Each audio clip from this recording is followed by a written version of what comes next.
So my talk really today is about startup ecosystems, why they're important, and how we need to change them. And marketing is a part of this. I was like, why is this relevant to an inbound marketing conference? But you'll see that a lot of it does have to do with how we market things. So, excuse me. Are these on? Or just me is on? Okay, I can move. Okay, good. Can I move these up? Yes. Those feel like they're taunting me or something. Okay, so startup ecosystems are fundamental to the health of any economy. If you look at super successful countries, we'll go super macro, super successful countries, you look at the entrepreneurs and what they create and the breakout successes, and you pretty much know who's gonna win the global economic game. All right, so we're really high level right now. The way those systems get built is by a lot of really smart people competing, often in similar geographic areas, but also with each other in non-geographically, close areas. That is so much about competition and who's gonna win and who's gonna make that breakthrough next, whether it's around science or technology or a physical product that you make. It's those juices of competition that get stuff going. It's so fundamentally human and so important to how we get to the next level. But then if you peel that back, and we love to tell that story about like, oh, yes, we are hardcore, super competitive people. But if you pull back that story a little bit and look underneath the covers about how amazing companies get built, it is a more complicated and nuanced story. And what you find, because I live in this world, right? I'm all with these like early stage startups, super competitive spaces. What you find is that when an ecosystem is really healthy, you have an enormous amount of knowledge exchange between entrepreneurs, even competitive ones. You have an enormous amount of friendship built between people that's sometimes competitive and sometimes cooperative.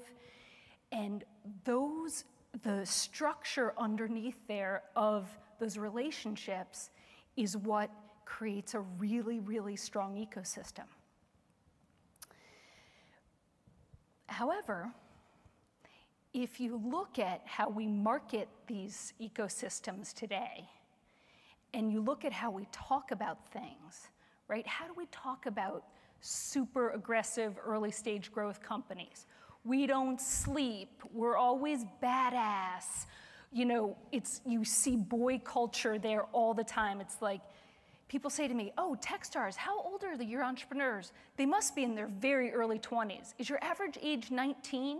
And I'm like, what are you talking about? Our average age is like 35 or 32, something like that, right? But our concept of what it takes to build a great early stage company is the Mark Zuckerberg face right now. You drop out of Harvard, you're awesome, you are gonna conquer the world, right? Those are our marketing messages right now to what it takes to compete and win. And we say stuff like, what are your chances of getting venture capital? Less than 1%. We say, what are your chances of winning in general? Almost none. Like everybody thinks, the current marketing message is everybody thinks everybody fails, except for that 1%. Except if you're Steve Jobs, Mark Zuckerberg, we think almost everybody else is gonna fail. Well, okay, pause. Let me take you down another track. So everybody always asks me, why are there so few women entrepreneurs? Why does only 4% of venture capital go to teams with women, even in the senior management team? Why are there no women? And literally, this has been like a lifelong mystery to me, trying to figure this out. I was a science major. Why are there no women here? And we've been trying to figure this out in the startup ecosystem. And it turns out there's actually some darn good science behind this. And now Coco is sitting in my brain because she's like a researcher. So she asked me where this came from. And it really does come from scientific research. If any of you have not read the book Top Dog, you should read it. It's all about the science of competition. And a lot of this comes from that. So if you want pure references, I'll give it to you after the talk. Women calculate risk in a fundamentally different way than men do. If there's a really cool game to play, and there's a big win at the end of that, and you think you have any chance of winning it, even if it's 1 in 1,000, and you're a guy, you're like, game on, bring it on, okay? And I'm totally generalizing here, but bear with me. If you're a woman, you're calculating your chances of winning, and if you don't think you have roughly, they think about a 20% chance of winning, you're like, opt out. I'm gonna play a different game over here, because that game I'm gonna lose at, and why would I waste my energy?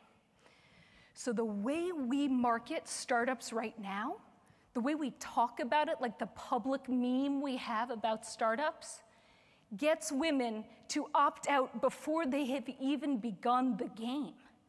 How stupid is that as a society, right? That's just dumb, because none of it, I dare somebody to tell me that there aren't as capable number of women as men. There just are. Come on, we're over that argument, right? So as a society, we should want as many women as possible to opt in to super aggressive, super high growth, super risky, super bold startups that could change the world. Because as a society, if we get more of those people involved, we all win more. The effects of that on our cities, our towns, is enormous. So I don't have all the solutions to this, but I do have a few, okay? And I'm thinking about it on 3 levels, 2 of which apply here and 1 of which I'll go off with some other people and talk about it. The first is we have to change how we talk about startups and how we market them. And you guys know more about that than I do, right? Way, way more about how we change the game in order to attract more customers, right? And I think we have to get real about what's the chance of winning. Because for funded startups, the chance of winning is not less than 1%. It just isn't. It's much, much higher than that. And if we talked realistically about your chances of winning and they approach over 20%, we're gonna get a lot more people playing this game. And that is good for all of us. Okay, so there's a whole bunch of stuff to do in that solution. But I think we have to get real about what it really looks like inside these breakout high growth companies and how it really functions. How many people here work at HubSpot? Okay, so you guys are gunning to be the next billion-dollar company in Boston. Like, that's badass, that's awesome, you should be that, right? What does it really look like inside of it? Does nobody ever sleep? Do you guys sleep? Oh, people go home and sleep. Okay. What do you think your chances of winning are? Are they less than 1% right now? No. Were they ever less than 1%? I don't think so. I think you were funded early, and I think you had some badass entrepreneurs, and I think your chances were a lot higher. Many, many startups are in that category. And so we have to turn the way we talk about them in order to invite and expand the circle of people who want to compete in that game. Somebody's playing music, sorry. The next thing that we know is that people get better when they compete against people who are pretty close to their skill level. That's just like a well-known fact. Like I'm sure like 5,000 PhDs have done like 50 studies on this, right? The way we set up the game right now, thank you, the way we set up the game right now is that we imagine that everybody should just compete against everybody in the startup world. We could fundamentally change how many people win by setting up a structure where people similar to each other compete and learn with each other, like a team.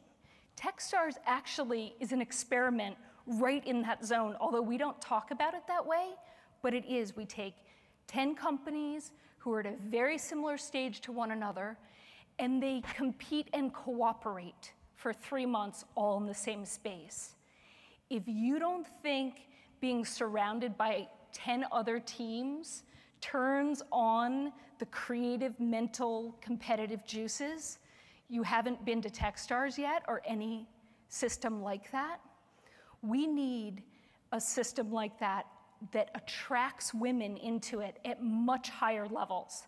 Because if we do that, we will the bottom of the funnel will give us many, many more big companies with women at least on the team, right? But we have to set up the competitive game so that you're competing against your current skill level. I'm not saying you're equal, I don't know what that means, but your current skill level, right? Because if you do that, everybody gets better and everyone wins. And then the third thing, which I'm not sure that we're going to solve in this room, is how do we change the funding gap? Because right now, we have so little of our capital going to teams with women on them at all. And I'm talking about high growth companies. 4% of venture capital is going to a team with a woman on it at all. And often that's like head of HR, right? There are some strategies that a bunch of us are working on where you could flip that. If anybody understands what happened with Title IX, does everybody know what Title IX is, or am I just old? Some of you know what it is. You know what it is, okay. In the 1970s, they basically said, if money is spent on boys for sports, you must provide the same opportunity to girls. So if there is a boys basketball team, there will be a girls basketball team, etc., right? So it essentially brought a huge generation of women into sports, which put the US in such a different place than any other country in the world at the time. We started to have women competing at the highest levels in all sports because we did this at the youngest ages. We could do something very, very similar with high growth capital, and we could fundamentally change who's sitting and creating these big companies in one generation. And so I kind of dare us to do that, because I guarantee you everyone sitting in this room will benefit from it, no matter what gender you are. Because the more people we have leaning into big, big ideas, thank you, Sheryl Sandberg. She wasn't the only one to ever say lean in, by the way. The more people we have competing to create great companies, the more interesting a place this will be to live and to grow our companies and our startups. So if anybody wants to help on this journey, I invite you to join me. I'm at KT Ray. I don't know, it's published somewhere. But I want people who want to help on the marketing side, and I want people that want to help on how to create the competitive games. If you read Top Dog, you'll see exactly what I mean. And if anybody knows about funding, I'm happy to join in that battle too. So thank you for your time, and I'm done.